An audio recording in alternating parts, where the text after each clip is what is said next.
Welcome, everyone. In this video, we are going to delve deep into an essential topic in gynecologic oncology, cervical carcinoma.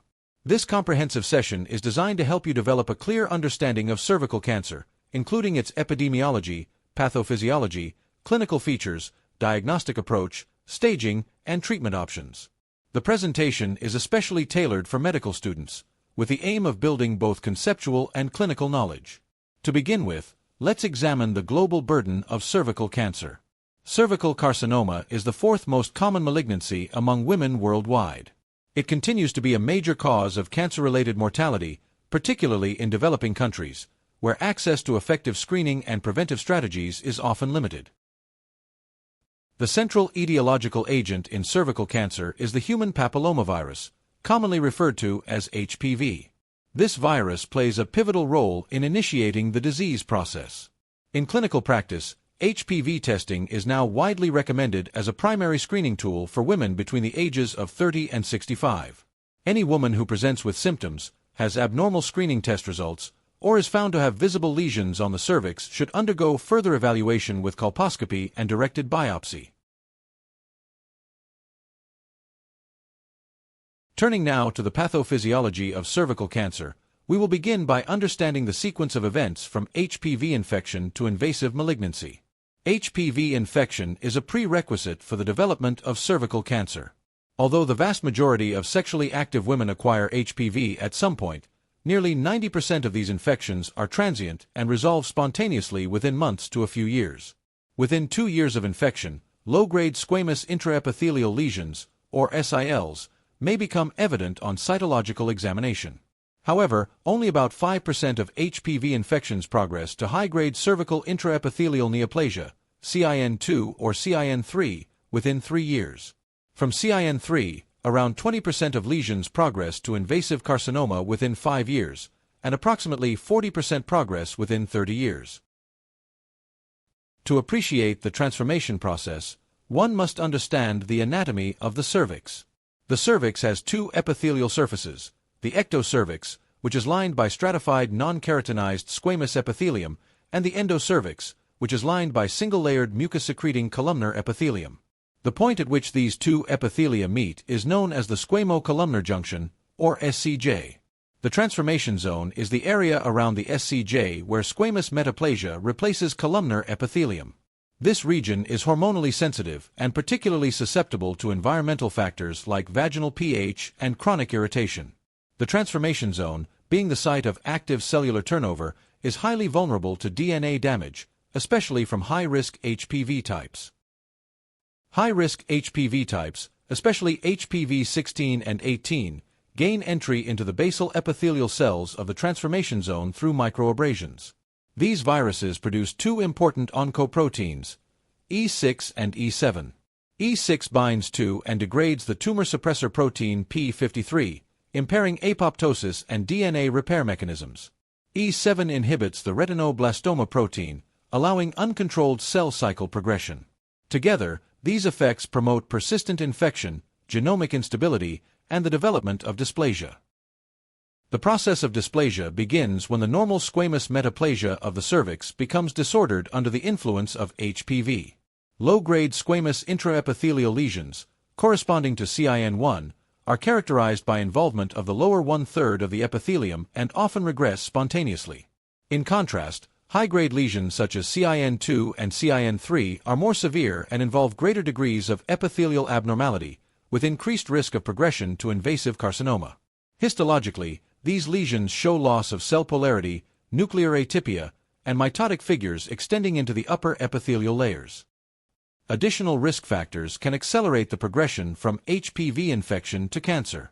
Smoking introduces nicotine byproducts into the cervical mucus, increasing DNA damage in epithelial cells.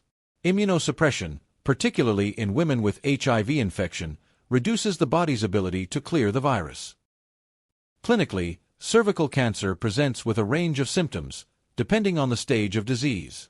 Some early cases are entirely asymptomatic and discovered incidentally, often after biopsies performed for abnormal screening results.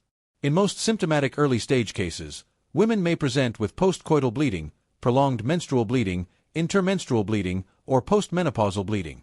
These symptoms are often caused by a friable, vascular cervical mass. Any woman presenting with such symptoms should undergo a thorough pelvic examination, including direct visualization of the cervix. In more advanced disease, symptoms become more severe and diverse. Patients may complain of pelvic or lower back pain due to involvement of spinal or pelvic nerves, urinary or fecal incontinence due to fistula formation, or signs of anemia due to chronic vaginal bleeding. Ureteric obstruction may lead to renal failure, especially in stage 3 and 4 disease. On speculum examination, the cervix may appear ulcerated or distorted and may bleed easily upon contact. In advanced stages, the cervix may be fixed, and the parametrium may feel indurated on bimanual examination. A biopsy is essential to confirm the diagnosis histologically. Staging of cervical cancer follows the FIGO system and ranges from stage 1 to stage 4. In stage I, the cancer is confined to the cervix. Microscopic tumors limited to a depth of 3 to 5 mm and a width of less than 7 mm are classified as stage 1A, while visible tumors up to 4 cm are designated stage 1B1, and those larger than 4 cm as stage 1B2. The 5-year survival rate in stage 1 is approximately 83%. In stage 2, the tumor has extended beyond the cervix but has not reached the pelvic wall. Stage 2A involves the upper vagina, while stage 2B indicates parametrium invasion. The survival rate in stage 2 is around 65%. Stage 3 disease includes involvement of the lower third of the vagina or extension to the pelvic wall, and may also include hydronephrosis or non-functioning kidney, with a survival rate of 36%. Stage 4 includes invasion of adjacent organs such as the bladder or rectum, stage 4A, or distant metastases, stage 4B, with a poor 5-year survival rate of approximately 10%. The broader idea that we should remember is 4 main stages based on disease progression. Stage 1 is confined to the cervix and has the best prognosis. Stage 2 extends beyond the cervix, involving the vagina or parametrium. Stage 3 reaches the lower vagina or pelvic wall. Stage 4, the most advanced stage, involves distant organs and carries the worst prognosis. A complete staging workup involves multiple investigations. Histological confirmation is obtained through biopsy, which also helps identify the histologic subtype of the tumor. Magnetic resonance imaging of the abdomen and pelvis is preferred to assess the extent of local spread and lymph node involvement. A chest X-ray is commonly performed to rule out pulmonary metastases. Examination under anesthesia is often done when surgical operability is in question. During EUA, a rectovaginal examination is performed to assess tumor size, mobility, parametrial involvement, and any invasion of adjacent structures. Cystoscopy may be required if bladder invasion is suspected. Treatment of cervical cancer depends on the stage and desire for fertility preservation. In preclinical lesions such as stage 1A, the disease is often detected incidentally after treatment for high-grade CIN. If margins are clear, local excision is sufficient. If margins are involved, repeat loop excision or cone biopsy is recommended. Fertility can often be preserved at this stage, and hysterectomy is not usually required. For invasive cervical cancer starting from stage 1B1, the standard treatment is radical hysterectomy with bilateral pelvic lymph node dissection, also known as Wertheim's hysterectomy. In patients desiring fertility, a radical trachelectomy with pelvic node dissection may be an alternative. For more advanced stages, stage 2 and beyond, radiotherapy, often combined with chemotherapy, becomes the mainstay of treatment. Surgery is generally avoided in these cases due to the increased likelihood of requiring adjuvant radiotherapy postoperatively and the greater risk of complications. One of the key surgical principles in gynecologic oncology is to avoid cutting through the tumor, as this can result in positive margins and increase the risk of recurrence. In conclusion, cervical cancer remains a significant global health issue, particularly in low-resource settings.